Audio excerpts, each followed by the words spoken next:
Good morning dear students. To today's video national income part 4। देखिए पिछले videos में हमने राष्ट्रीय आय की परिभाषाएं, उसके बाद राष्ट्रीय आय क्या है और जीडीपी और circular flow of the income को अध्ययन किया था। आज यह वीडियो स्पेसिफिकली जीएनपी को डील करता है। जीएनपी जो है वो एक बहुत ही महत्वपूर्ण एग्रीगेट है जो कि संपूर्ण अर्थव्यवस्था की परफॉर्मेंस को दर्शाती है, चाहे वो अल्पकाल हो चाहे दीर्घकाल हो। यह एक अत्यंत महत्वपूर्ण चर है अर्थशास्त्रियों के लिए।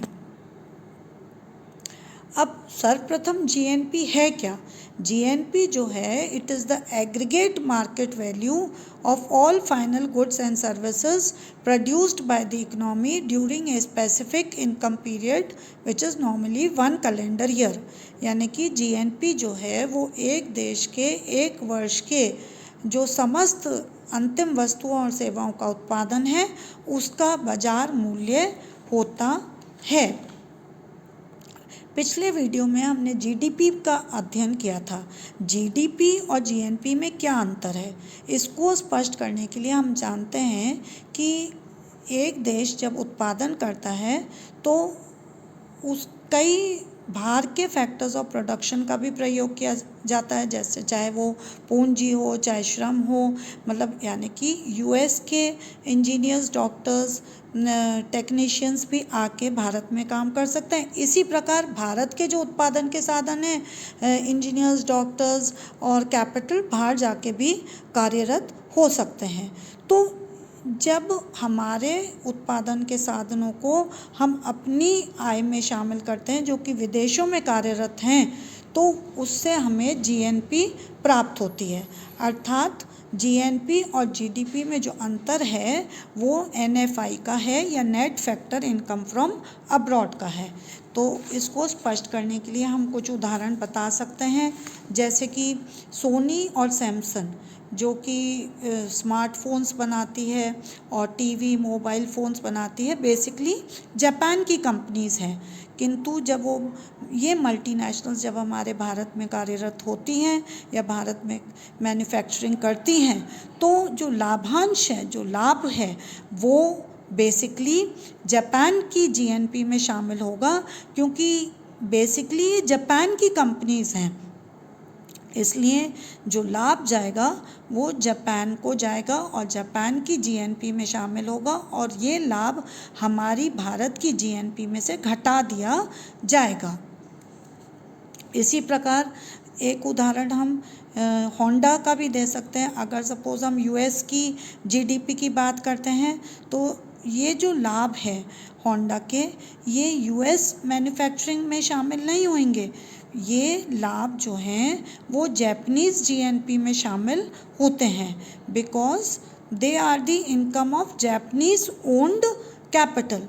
तो इस प्रकार से हम स्पष्ट कर सकते हैं कि अगर कोई उत्पादन के साधन हमारे देश में आकर कार्यरत हैं तो वो उनकी आय उस देश की आय में शामिल होगी और हमारी देश की आय में से घटा दी जाएगी।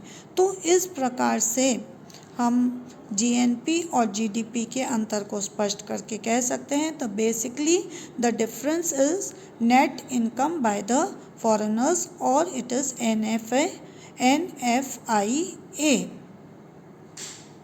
अब देखिए, जैसे हमने जीडीपी को कैलकुलेट किया था इसी तरह हम जीएनपी को भी कैलकुलेट कर सकते हैं।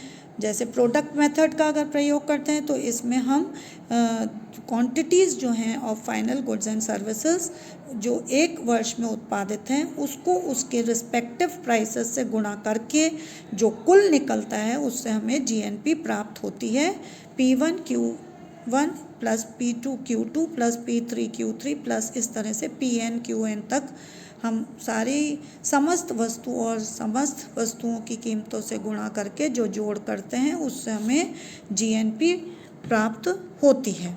वैल्यू एडेड में हम जो शुद्ध वैल्यू है उसको ही शामिल करते हैं और इसके अंतर्गत जैसे हम एक उदाहरण दे के बता सकते हैं, कोई स्टील इंडस्ट्री है और वो रॉ मटेरियल के रूप में आयरन का प्रयोग करती है जिसका मूल्य 20 करोड़ रुपए है, और स्टील प्रोडक्ट का उत्पादन अगर 50 करोड़ है तो जो उसकी वैल्यू एडेड है एक्चुअली उस इंडस्ट्री की, वो मात्र 30 करोड़ होगी। तो ये विधि भी बहुत महत्वपूर्ण है और जीएनपी में इसमें gross value added market price में नेट एक्सपोर्ट्स को भी शामिल किया जाता है। ये मेथड बहुत ही महत्वपूर्ण है क्योंकि इसमें हमें जो अंतर मध्य और जो फाइनल गुड्स हैं उसमें अंतर करने की आवश्यकता नहीं होती और इस प्रकार से दोहरी गणना की जो समस्या है वह भी दूर होती है। और इसके अतिरिक्त जो प्राइमरी, सेकेंडरी और टर्शरी सेक्टर का जो योगदान है वो भी हम क्वांटिफाई कर सकते हैं। अब हम आए एक्सपेंडिचर मेथड। तो एक्सपेंडिचर मेथड में जीएनपी कैलकुलेट करने के लिए हम जो एग्रीगेट परचेसेस हैं of final goods and services by consumers, by government, plus gross private investment plus net foreign investment को जोड़कर और उसमें मूल्यह्रास को जोड़कर डी जो है वो डेप्रिसिएशन को दर्शा रहा है, C plus I plus G plus X minus M plus D से हमें जीएनपी प्राप्त हो सकती है जिसको हम ग्रॉस नेशनल एक्सपेंडिचर भी कहते हैं। इसके बाद आइए आप इनकम मेथड पर। इनकम मेथड में जो है वो सभी जो उत्पादन के साधन हैं उनके जो प्रतिफल हैं जैसे मजदूरी है, रेंट है, इंटरेस्ट है, प्रॉफिट है, इन सबको शामिल करते हैं। किंतु इनको जब हम शामिल करते हैं तो उसमें से ट्रांसफ़र पेमेंट्स को घटाते हैं और इसके अतिरिक्त हम जो सब्सिडीज़ है उसको घटाते हैं, जबकि इनडायरेक्ट टैक्सेस और डेप्रिसिएशन को शामिल किया जाता है। तो ये 4 विधियों के द्वारा प्रोडक्ट वैल्यू एडेड, एक्सपेंडिचर और इनकम विधि के द्वारा हम जीएनपी को कैलकुलेट कर सकते हैं। अब जब हम कैलकुलेशन करते हैं तो उसमें कई कठिनाइयों का सामना करना पड़ता है। जैसे कुछ मुख्य रूप से जो समस्या हैं उसको हम संक्षिप्त में यहाँ बताने का प्रयास करते हैं। जैसे फर्स्ट जो प्रॉब्लम है वो है productive and non productive activities. अब सर्वप्रथम तो इकोनॉमिक एक्टिविटी को परिभाषित करना बहुत कठिन है। इसके बाद आर्थिक वस्तुएं कौन सी हैं उनको भी परिभाषित करना बहुत मुश्किल होता है। तो परिभाषित करने के बाद एक जो लाइन है डिस्टिंक्शन की कि कौन सी प्रोडक्टिव होंगी और कौन सी नॉन प्रोडक्टिव होंगी, उनको बारीकी से अंतर करना बहुत कठिन है। तो इन कठिनाइयों का सामना जब हम करते हैं तो उससे जीएनपी को, वास्तविक जीएनपी को कैलकुलेट करने में बहुत कठिनाई आती हैं। इसके अतिरिक्त जो और प्रॉब्लम्स हैं वो हैं जैसे एक्सक्लूडेड मार्केट ट्रांजैक्शंस। कई बार वस्तुएं उत्पादित तो होती हैं किंतु उनको जीएनपी में शामिल नहीं किया जा सकता। इसमें जैसे हम मान सकते हैं जो एक्सक्लूडेड ट्रांजैक्शंस हैं उसमें ट्रांसफ़र पेमेंट्स हैं, कैपिटल गेंस हैं और इलीगल एक्टिविटीज़ हैं। जैसे ट्रांसफ़र पेमेंट्स, हस्तांतरण, भुगतान। अब ये सर्वप्रथम तो हस्तांतरण भुगतान है क्या? Transfer payments are payments which are made not on account of current productive activity but are made with the view to provide relief or to influence income distribution or to effect the transfer of previously produced goods। इसमें उदाहरण के तौर पर हम बता सकते हैं जैसे पेंशन है, अनएम्प्लॉयमेंट कंपनसेशन है, सिकनेस है, एक्सीडेंट बेनिफिट्स हैं, डायरेक्ट रिलीफ पेमेंट्स हैं आदि आदि।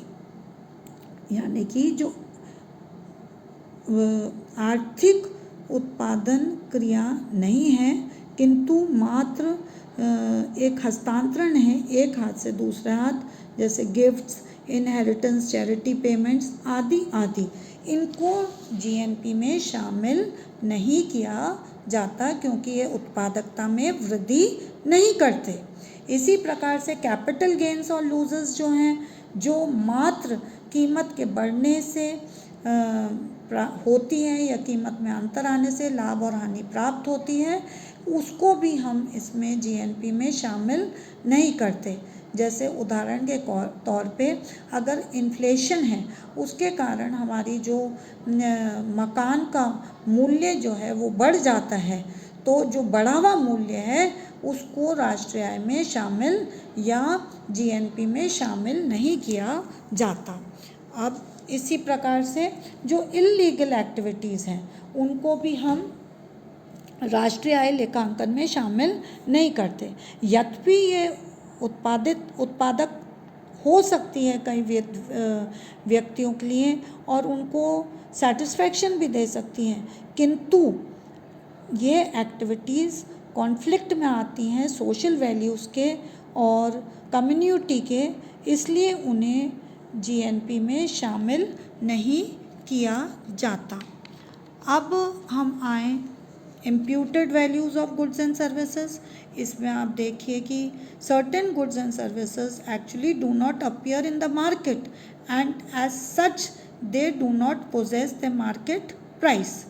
In such cases, their imputed values are included in national product।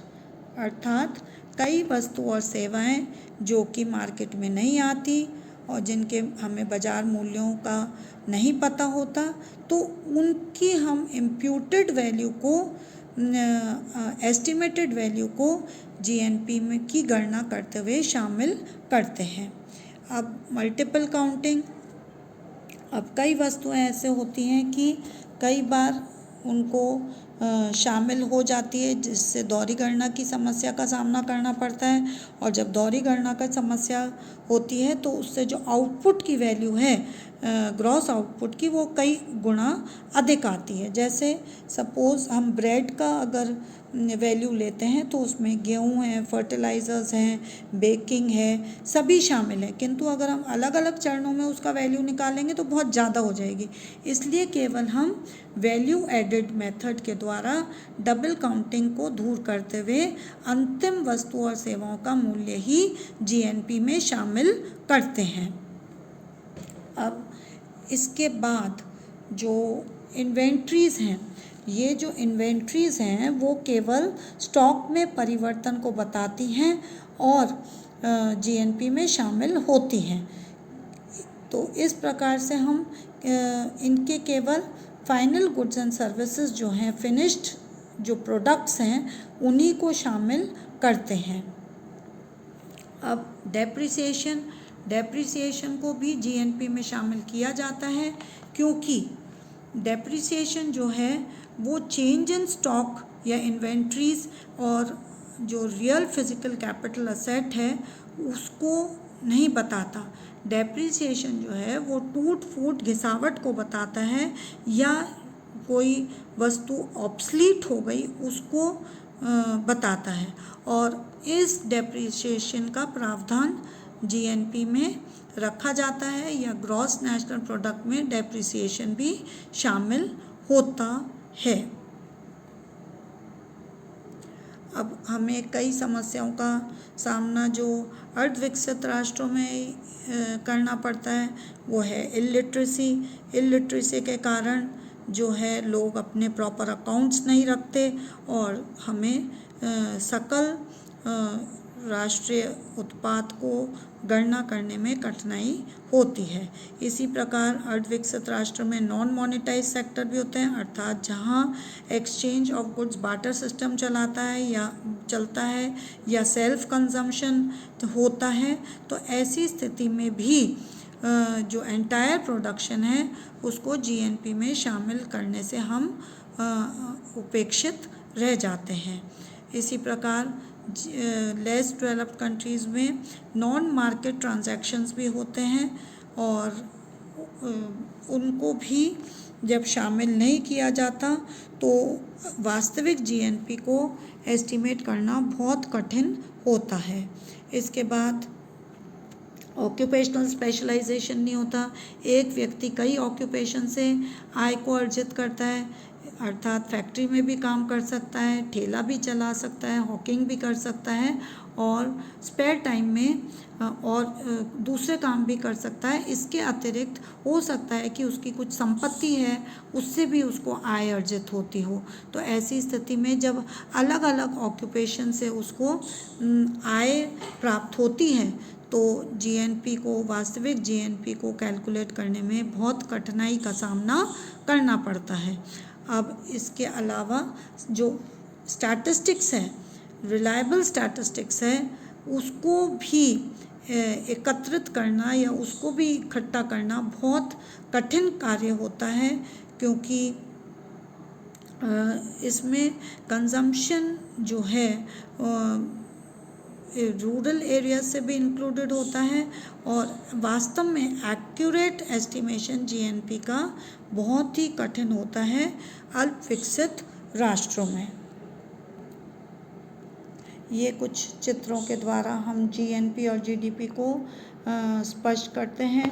जैसे आप देखिए इस चित्र में जीएनपी जो है वो value of goods and services made by country residents and business regardless of the production location, यानी कि हमारे देश के भारतीय जो इंजीनियर्स, डॉक्टर्स जैसे बाहर दूसरे देशों में कार्य करते हैं, वो हमारे देश की आय में उनकी आय सम्मिलित है, या अगर कोई मल्टीनेशनल्स हमारे देश में कार्यरत हैं तो उनके जो प्रॉफिट्स हैं, उनकी जो इनकम है वो उस संबंधित देश को जाती हैं।